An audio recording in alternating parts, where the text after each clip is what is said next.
Pirmasis vaidybinis lietuviškas filmas apie tremtį Ekskursantė buvo suplanuotas parodyti rudenį, kai sukaks 60 metų nuo 1949-ųjų, kuomet pradėtos masinės lietuvių tremtys. Režisierius sako, kad filmui jau išleista iki 3 milijonų litų, liko tik nufilmuoti scenas Sibire ir filmą sumontuoti. Deja, viskas sustojo, nes ministerija niekaip neranda maždaug 150 000 litų filmui pabaigti. Nėra kaip to filmo užbaigti ir investuotos valstybės lėšos. Faktiškai jos, kaip yra, ne tai, kad išaldomos, bet tiesiog išmetamos lauk. Ir tu tiesiog priverstas ieškoti ir kaip režisierius, ir kaip autorius, ir kaip atsakingas žmogus, būtent kelio, kuris vestų į tikslą. O tas tikslas yra paprastas – sukurti tą filmą. Kultūros ministras kalba apie filmo Ekskursantė finansavimą, tačiau atsakymo, ar jis bus baigtas montuoti iki rudens, taip ir nėra. Šiemet, kaip žinot, keitėsi ir mokestinė visa struktūra, ir reikia iš kažkur tai juos išlupti. Tai vakar svarstėm šitą ir manau, kad išspręsim kažkokią. Pavyks surasti tuos 100 000 ar nepavyks? Turi pavykti. Jis tiesiog paklausė, iš kur paim pinigus? Sako, jeigu tu žinai, aš paimsiu.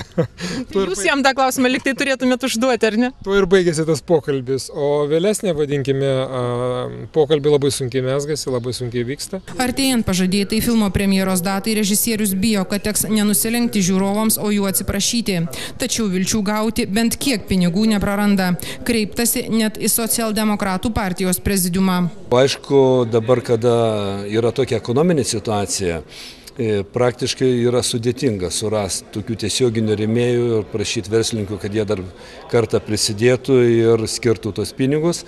Tai irgi buvo pakalbėta su režisieriumi ir profesoriumi Sakolu, kad gal netgi kreiptis į partijos tarybą, prezidiumą, kad būtų galima kažkaip tai kaip partijai prisidėti prie to gero nuveikto darbo, nes jis jau baigiamas ir manau, mes kaip politikai pirmiausia turim jaust tą pareigą, kad tas filmas būtų prieinamas visiems žmonėms. Rezultatą mes spręstumėm pagal žmonių įvertinimą, o tuo labiau tokio darbo kaip filmas, tai būtinai reikia, kad žiūrovai išsakytų savo nuomonę.